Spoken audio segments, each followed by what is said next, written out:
Assalamualaikum warahmatullahi wabarakatuh. Waalaikumsalam warahmatullahi wabarakatuh. Selamat pagi semuanya. Baik, Bu. Gimana kabarnya hari ini? Baik. Alhamdulillah, semoga kita selalu dalam lindungan Allah Subhanahu wa taala dan tetap semangat belajarnya. Oke, sebelum kita memulai, alangkah baiknya kita berdoa terlebih dahulu agar pembelajaran kita pada hari ini berjalan dengan lancar.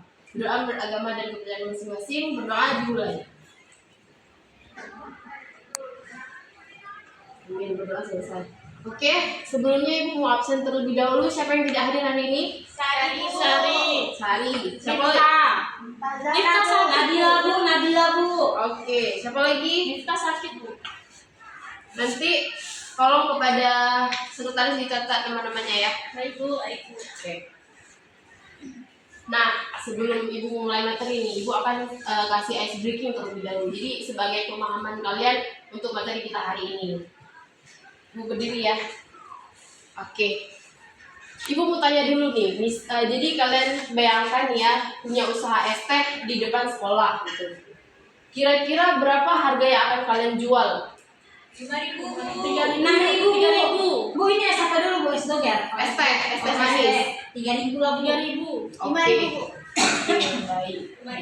Nah, tiba-tiba pemerintah bilang nih, nggak boleh harganya segitu, harus sesuai dengan pemerintahnya yang kasih tahu.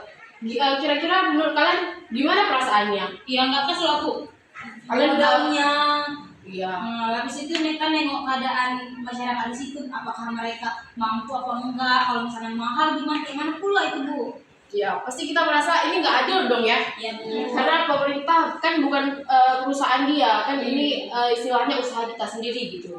Nah, dari contoh kecil ini kita bisa lihat bahwa di dunia ini masih ada negara yang diatur oleh pemerintahnya dan ada juga yang negaranya itu bebas. Jadi secara sebuah negara mengatur kegiatan ekonomi inilah yang disebut sebagai sistem ekonomi. Oke. Ibu akan mengulang sedikit ini pembelajaran di minggu lalu. Anak-anak masih ingat kita belajar tentang apa? Konsep ekonomi, Bu. Bagus sekali jawabannya. Iya, di minggu lalu kita belajar tentang konsep ekonomi. Jadi di konsep ekonomi itu kita mempelajari bagaimana memenuhi kebutuhan manusia, baik yang terbatas dan juga yang tidak terbatas. Nah, kita lanjut ke pembahasan minggu ini. Kita belajar mengenai jika manusia memiliki semua kebutuhan, sekarang bagaimana negara mengatur ekonominya agar tetap berjalan dengan seimbang, yaitu materi kita pada hari ini. Sampai di sini anak-anak paham semuanya? Paham. Ada yang ingin ditanyakan? Tidak. Oke, kalau tidak ada, kita lanjut ke materi kita hari ini adalah sistem ekonomi. Adapun tujuan pembelajaran kita pada hari ini adalah menjelaskan pengertian sistem ekonomi, mengklasifikasikan jenis sistem ekonomi, menganalisis masing-masing kelebihan dan kekurangan sistem ekonomi, dan juga menjelaskan sistem apa yang diterapkan di Indonesia. Nah, jadi setelah kalian mempelajari ini semua, nanti kalian paham apa itu pengertian sistem ekonomi, terus jenis-jenis sistem ekonomi, dan juga kelebihan dan kekurangannya. Nanti kalian tahu, negara kita ini menggunakan sistem yang kayak gimana ya. Oke, sekarang Ibu lanjut ke pengertian sistem ekonomi. Nah, jadi sistem ekonomi adalah suatu cara atau mekanisme yang digunakan oleh suatu negara untuk mengatur kegiatannya, yaitu baik apa yang akan diproduksinya, apa yang cara memproduksinya bagaimana, lalu untuk siapa jasa tersebut diproduksi. Nah, ibaratnya sistem ekonomi ini cara mengatur keuangan negara gitu. Jadi setiap negara itu memiliki sistem ekonomi yang berbeda tergantung negaranya. Jadi berdasarkan ada budaya, sejarah dan juga kondisi sosialnya. Sampai di sini anak-anak paham semuanya? Paham. Sudah paham, Ibu lanjut. Nah, selanjutnya ada jenis-jenis sistem ekonomi. Di sini terbagi 4 jenis-jenisnya. Yang pertama adalah sistem tradisional. Jadi sistem tradisional ini adalah berkaitan erat dengan adat dan juga tradisi. Dan masyarakatnya masih bergantung pada pertanian dan mereka bekerja hanya untuk memenuhi kebutuhannya sehari-hari. Jadi mereka ini nggak mau berkembang. Jadi mereka masih bergantung sama bahan alam yang ada di desa mereka ini gitu. Dan juga produktivitas di sistem ini masih sangat rendah karena mereka belum berorientasi pada keuntungan dan atau juga pengembangan kekayaan. Nah, lalu kita lanjut ke sistem yang kedua, yaitu sistem komando. Jadi sistem komando ini adalah sistem yang dimana pemerintahannya itu memiliki komisi penuh atas seluruh kegiatannya. Jadi sistem komando ini itu ibaratnya dipegang kendali oleh pemerintah gitu. Jadi nggak ada kaitannya sama masyarakat. Ibaratnya kalau kita lagi upacara nih, kan upacara kita di depan ada pemimpin. Nah itu komando kita. Jadi kita harus mengikuti kata-kata yang dia ucapkan gitu. Kayak gitu dari sistem komando. Nah, sistem ini berlandaskan pada ideologi sosialisme dan juga komunisme. Contohnya seperti Tiongkok, Rusia dan juga Korea Utara. Lalu kita lanjut ke sistem liberal. Sistem liberal ini adalah sistem yang memberikan kebebasan penuh kepada masyarakat. Nah, ini berbeda dengan sistem yang ada di komando. Kalau di komando tadi kan pemerintahnya ya, tapi kalau liberal ini dia lebih ke masyarakatnya. Jadi negara boleh membebaskan masyarakatnya gitu, boleh berusaha asal mereka ini memberikan manfaat gitu seperti berusaha. Nah, lalu tujuannya apa? Adalah untuk mencari keuntungan pribadi tanpa banyak campur tangan dari pemerintah. Contohnya seperti negara Amerika Serikat, ada Jerman dan juga Belanda. Lalu kita lanjut kepada sistem yang keempat, yaitu sistem ekonomi campuran. Sistem ekonomi campuran ini merupakan perpaduan antara sistem ekonomi komando dan juga liberal. Jadi dalam sistem ini pemerintah dan swasta sama-sama berperan. Jadi dua-duanya berperan, masyarakat berperan, pemerintah juga berperan gitu. Jadi nggak satu-satu. Nah, terus masyarakat diberi kebebasan berusaha gitu, dan juga penguasaan ekonomi ini oleh kelompok tertentu. Contoh negaranya seperti India, Filipina dan juga Malaysia. Sampai di sini anak-anak paham? Paham, Bu. Paham. Oke, kita sudah bahas tadi. Jadi sekarang kita lanjut ke kelebihan dan juga kekurangan sistem ekonomi tradisional. Jadi yang pertama ada kelebihan sistem ekonomi tradisional. Yang pertama, sumber daya dan lingkungan terjaga. Dan juga pada sistem ini tradisional, kelebihan yang dapat dirasakan adalah terjaganya kondisi alam dan juga sumber daya karena tidak adanya ekspoliasi yang berlebihan. Dan juga hubungan masyarakatnya masih sangat kuat karena mereka ini masih dalam sistem ini masih dalam satu masyarakat gitu. Jadi mereka nggak mau keluar gitu. Istilahnya mereka ini masih nge-stuck di suatu negara gitu. Jadi masih ada adat dan juga tradisinya. Lalu persaingan ekonomi mereka ini sangat rendah gitu. Itu merupakan kelebihan dari sistem ekonomi tradisional. Lalu kita lanjut ke kekurangan sistem ekonomi tradisional. Kekurangannya peradaban dengan sistem ini lebih susah maju dan berkembang. Ini juga dapat dipengaruhi oleh tradisi dan adat masih kuat atau kental gitu, sehingga dapat menghambat kemajuan teknologi akibat adanya penolakan dari masyarakat. Nah, kekurangan lain apa? Yaitu pemenuhan kebutuhannya bergantung dari alam. Terus produksinya juga sangat rendah dan juga tidak efisien. Lalu yang terakhir adalah kesejahteraan masyarakatnya ini sulit meningkat. Nah, selanjutnya kita lanjut lagi ke kelebihan dan kekurangan sistem ekonomi komando. Oke, yang pertama ada kelebihan sistem ekonomi komando. Ekonomi masyarakatnya ini masih ditanggung oleh pemerintah, jadi tidak ada campur tangan dari masyarakatnya. Lalu pemerintah mudah mengendalikan harga dan juga inflasi dari kelebihan sistem ekonomi komando tersebut. Lalu kondisi pasar dalam negeri ini juga masih stabil gitu. Lalu pada dasarnya kelebihan sistem ekonomi komando ini adalah perekonomian masyarakatnya. Nah, kekurangannya apa? Kekurangannya masyarakat tidak memiliki kebebasan di sektor ekonomi. Jadi mereka nggak bebas gitu di pasar, itu sektor ekonominya. Lalu apa? Terhambatnya inovasi dari masyarakat. Jadi mereka nggak bebas untuk berinovasi gitu. Lalu yang ketiga, rentan apabila adanya konflik politik. Jadi kalau misalnya negara yang bermasalah di politiknya, masyarakatnya juga terkena imbas dari semuanya. Nah, pada dasarnya kekurangan dapat dirasakan adalah inovasi masyarakat dapat terhambat karena mengandalkan solusi dari pemerintah, dan ini juga dapat menjadi masalah baru apabila negara justru mampu memenuhi kebutuhan masyarakatnya karena konflik politik ataupun masalah internal lainnya. Nah, selanjutnya kita lanjut lagi ke sistem liberal. Di sini terdapat kelebihan sistem ekonomi liberal. Yang pertama adalah adanya kebebasan individu di bidang ekonomi dan juga produktivitas yang tinggi. Karena masyarakatnya memiliki ambisi yang tinggi untuk menambah hartanya. Jadi mereka ini bebas, masyarakatnya bebas seperti berusaha. Jadi seperti menambah keuntungan dari mereka lah, kekayaan mereka gitu. Jadi nggak ada sangkut pautnya dengan pemerintah gitu. Nah, masyarakat juga memiliki hak sama di sektor ekonomi. Jadi mereka bebas di sektor ekonomi, enggak seperti di sistem ekonomi komando tadi. Nah, lalu ada produktivitasnya itu tinggi, berbeda juga dengan sistem ekonomi yang komando. Lalu masyarakat di sini tuh memiliki inovasi dan juga kreativitasnya mereka sangat tinggi. Karena apa? Karena sistem ekonomi liberal ini sangat berpegang teguh pada masyarakatnya, jadi mereka nggak ada kaitannya sama sekali dengan pemerintah gitu. Lalu ada kekurangannya. Kekurangan sistem ekonomi liberal ini adalah terciptanya kesenjangan antara golongan kaya dan juga golongan si miskin gitu, serta tingginya persaingan dan monopoli untuk merebut pasar. Lalu seperti memicu terjadinya monopoli pasar dan juga terdapat kesenjangan ekonomi yang dalam. Lalu, perekonomian mudah juga menghadapi ketidakstabilan. Nah, sampai di sini anak-anak paham? Paham, Ibu.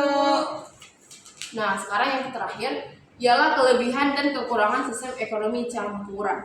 Yang pertama, kelebihannya dari penggunaan sistem ekonomi campuran adalah kestabilan ekonomi lebih terjamin dan juga mencegah adanya monopoli pasar oleh sekelompok masyarakat tertentu.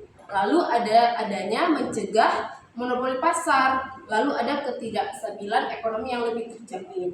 Dan juga yang terakhir adalah sektor ekonomi diarahkan untuk kepentingannya masyarakat. Nah, kekurangannya apa? Kekurangan sistem ekonomi campuran ini adalah keuntungan sektor swastanya itu kurang maksimal apabila dibandingkan dengan sistem ekonomi liberal yang tadi. Dan kadang bisa ditemukan ketidakjelasan mengenai batasan pemerintah dan swasta dalam sektor perekonomian. Oke, yang terakhir nih, sistem ekonomi yang diterapkan di Indonesia. Nah, sistem ekonomi yang digunakan di Indonesia adalah sistem ekonomi campuran. Dalam sistem ini, pemerintah dan masyarakat sama-sama berperan dalam kegiatan ekonomi. Pemerintah juga berfungsi mengatur gitu, lalu mengawasi serta melindungi masyarakat agar diberi kebebasan untuk berusaha dan juga mengembangkan usahanya. Sistem ekonomi campuran ini mencerminkan nilai-nilai Pancasila dan juga Undang-Undang 1945, sehingga sering disebut juga sebagai sistem ekonomi Pancasila yang menekankan asas keadilan, kebersamaan, dan juga kesejahteraan bagi seluruh rakyat Indonesia. Nah, sampai di sini anak-anak sudah paham? Paham. Nah, sekarang ada pertanyaan nih. Jika suatu negara memiliki sumber daya yang alam yang melimpah, tapi masyarakatnya tetap hidup miskin, menurut kalian apa yang salah dengan sistem ekonomi? Ada yang bisa menjawab? Mungkin sistem ekonomi ini yang salah, Bu. Ya, betul. Menurut Zara tadi sistem ekonomi yang salah. Ya, bisa jadi juga ada sistem ekonomi yang salah karena mereka tidak menggunakannya dengan baik. Akibatnya, sumber daya alam yang dilimpah tadi itu tidak digunakan dengan baik dan dampaknya terhadap masyarakat itu sendiri. Mereka tetap miskin gitu. Nah, sampai di sini anak-anak sudah paham ya semuanya apa itu sistem ekonomi, ada kelebihan dan kekurangannya, dan juga sistem apa yang digunakan di Indonesia. Oke, tadi kan Ibu sudah mengajar nih, kan sih sudah mulai bosan. Gimana kalau kita pemanasan dulu di tempatnya? Ayo berdiri.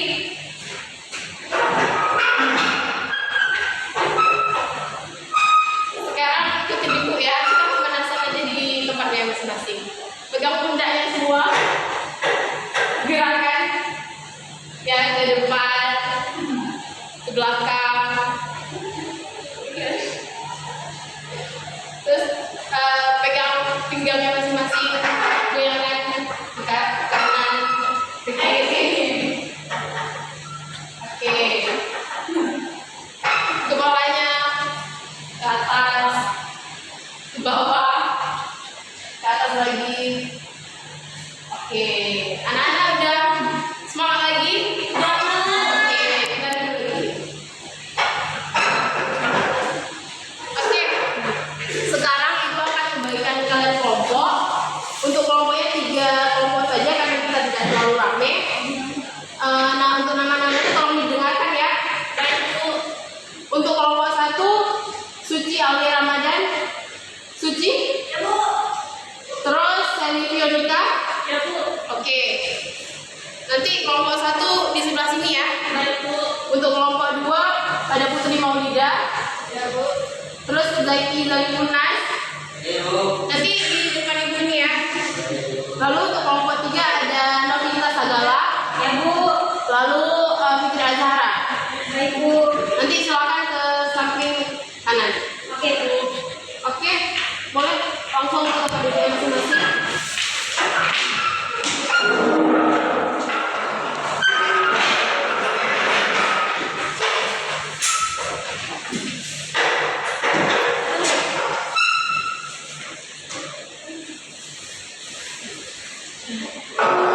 Oke, jadi sekarang itu akan membagikan kalian ke KPD yang akan kalian kerjakan nanti. Di sini ada kasus, jadi setiap kelompoknya kasusnya beda-beda. Jadi tolong dibaca kasusnya lalu dijawab soalnya yang di bawah ini. Oke, paham? Paham. Oke, untuk kelompok 1, kelompok 2, kelompok 3. Nanti siap itu disimulasikan ya. Waktu pengerjaannya itu 20 menit. Oke, makasih. Nanti ibu tanya. Jadi kalau ada yang tidak paham boleh ditanyakan ya. Boleh.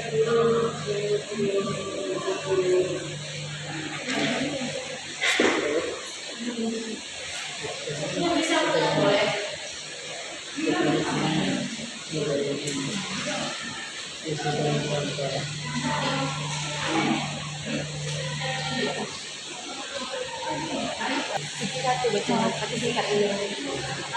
Ya, oke ya. Kelompok 2 gimana? Paham? Jadi satu orang satu ya. Jadi Putri 1, Azhar 1. Kelompok 3 gimana?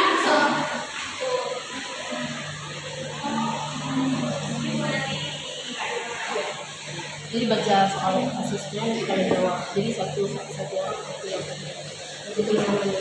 Nanti dibaca dulu. Oke.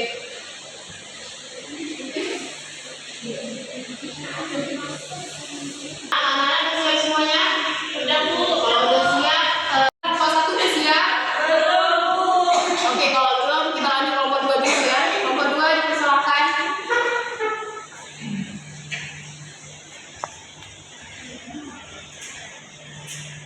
Ya, assalamualaikum warahmatullahi wabarakatuh. Waalaikumsalam warahmatullahi wabarakatuh. Kami dari kelompok 2 dengan saya sendiri Dr. Nasar. Baik, di sini kami akan menjawab pertanyaan dari jadi di sini saya akan menjawab pertanyaan pertama itu bagaimana ciri utama sistem ekonomi tradisional dari kasus yang telah diterangkan dan apa dampak manifestasi terhadap sistem tersebut. Di sini jawabannya ciri utama sistem ekonomi tradisional di negara yang dalam kasus adalah kegiatan ekonomi masih bergantung pada alam, menggunakan tenaga berkeluarga serta dilakukan berdasarkan adat dan kebiasaan tertentu. Misalnya sistem barter. Dampak modernisasi terhadap sistem ini adalah mulai hilangnya nilai-nilai tradisional, perubahan gaya hidup, serta munculnya konflik antara masyarakat tradisional dan masyarakat yang ingin mengikuti kemajuan teknologi. Selanjutnya akan dilanjutkan. Dari soal kedua, ada unsurnya langkah-langkah yang dapat diambil agar negara ini dapat mempertahankan kehidupan lokal sekaligus berkembang secara ekonomi. Jadi jawabannya, langkah-langkah yang dapat dilakukan yang pertama itu mengembangkan ekonomi lokal dengan mengolah sumber daya tradisional menggunakan teknologi sederhana.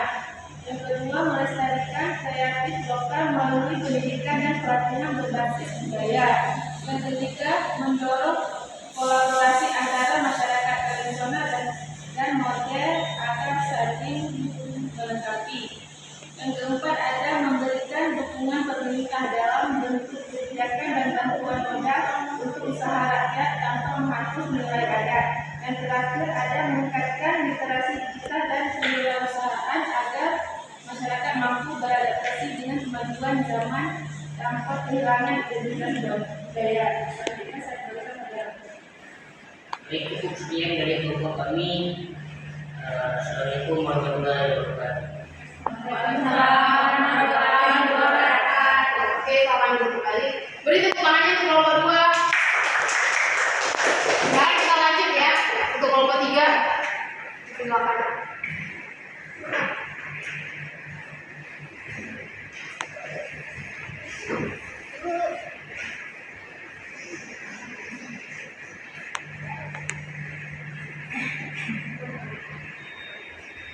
Assalamualaikum warahmatullahi wabarakatuh. Waalaikumsalam warahmatullahi wabarakatuh. Kami dari kelompok 3 akan mempresentasikan hasil diskusi kami.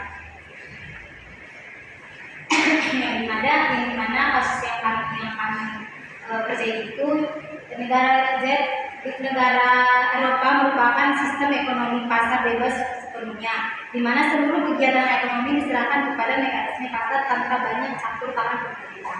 Nah, namun seiring berjalannya waktu, muncullah permasalahan monopoli oleh beberapa perusahaan besar yang menguasai sebagian besar pasar. Kemudian kondisi ini menyebabkan persaingan usaha menjadi tidak sehat karena usaha kecil sulit berkembang dan konsumen tidak dapat banyak pilihan produk maupun harga yang adil. Nah, dan dari kasus ini ada beberapa yang kami jawab, yang dimana yang pertama tentang karakteristik negara tersebut, yang dimana akan dijawab oleh teman saya. Baik, untuk karakteristik sistem ekonomi pasar adalah suatu kegiatan ekonomi seperti produksi, distribusi, dan konsumsi ditentukan oleh mekanisme pasar, yaitu permintaan dan penawaran. Pemerintah hanya melarang sedikit atau bahkan tidak ikut campur. Sistem ini menekankan kebebasan individu, hak pribadi, dan persaingan bebas antar pelaku usaha. Namun ketika muncul monopoli, perusahaan besar dapat menguasai pasar, menentukan harga sesuka hati, membatasi produksi, dan menyingkirkan pesaing kecil. Akibatnya, persaingan menjadi tidak sehat dan konsumen dirugikan karena pilihan produk serta harga menjadi terbatas. Nah, yang kami dua, kasus yang kami dua itu tentang kebijakan, di mana kebijakan yang diterapkan pemerintahnya itu yang pertama membuat undang-undang anti monopoli, di mana untuk mencegah penguasaan pasar oleh satu pihak. Nah, yang kedua membentuk lembaga pengawas persaingan usaha. Ini agar pelaku usaha mematuhi aturan pasar yang adil. Yang ketiga memberi dukungan kepada usaha kecil dan menengah atau UMKM. Ini agar dapat bersaing secara sehat. Yang keempat mendorong transparansi harga dan produksi. Ini supaya tidak ada manipulasi di pasar itu. Lalu yang terakhir yaitu menetapkan regulasi harga atau pajak khusus, di mana bagi perusahaan besar yang terlalu dominan agar persaingannya tetap itu seimbang. Sekian dari presentasi kami. Terima kasih. Oke, Kasih Bu. terima kasih kelompok 3. Selanjutnya kelompok 1 udah siap? Udah, Bu. Oke, silakan maju.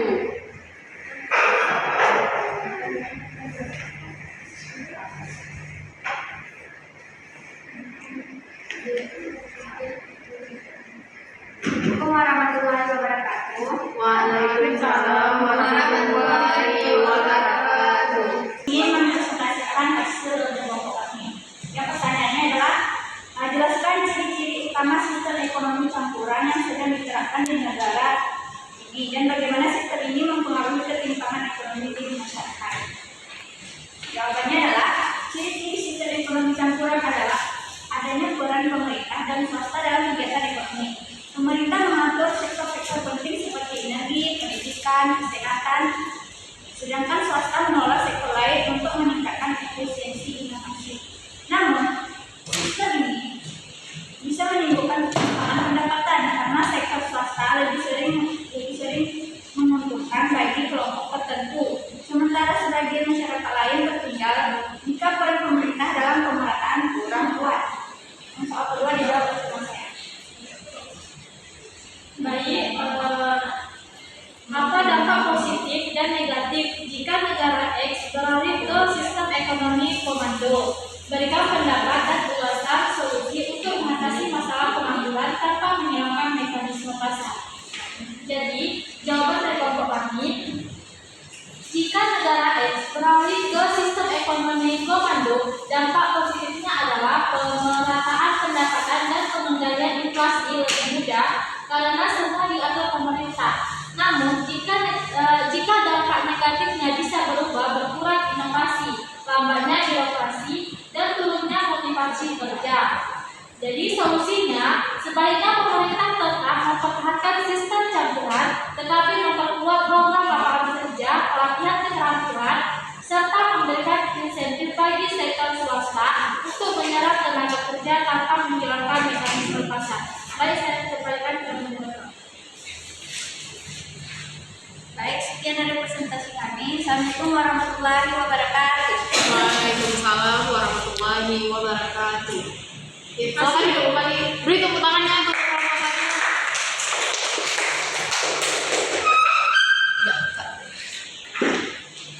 Nah, tadi kan sudah diskusi semuanya nih, udah paham apa itu sistem ekonomi, ciri-cirinya, kelebihannya, dan juga kekurangannya. Jadi sebelum Ibu mengakhiri pembelajaran pada hari ini, Ibu ingin satu orang yang mengambil kesimpulan. Ya, jadi kalau Jadi kesimpulan dari pelajaran hari ini adalah bahwa dengan mempelajari sistem ekonomi kita dapat memahami bagaimana suatu negara mengatur kegiatan ekonominya untuk mencapai kesejahteraan. Dengan memahaminya kita bisa menilai kelebihan dan kekurangan dari sistem tersebut. Bagaimana menciptakan perekonomian yang adil, efisien, dan berpihak pada kepentingan masyarakat. Begitu. ya betul sekali Zaki. Beri tepuk tangannya dong Zaki.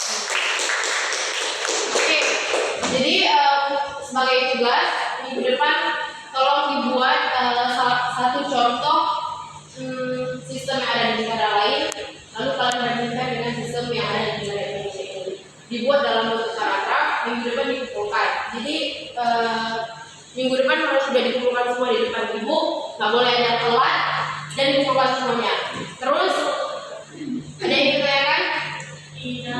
Ya. Buatnya sendiri-sendiri atau Iya, sendiri-sendiri. Individu ini ya. Oke, ada lagi yang bertanya? tidak? Kalau tidak ada, satu lagi pesan Ibu untuk pertemuan berikutnya kita akan mempelajari tentang kebijakan moneter. Jadi tolong kepada anak-anak semuanya belajar tentang kebijakan moneter. Karena minggu depan akan ditanya. Udah paham sampai sini semuanya?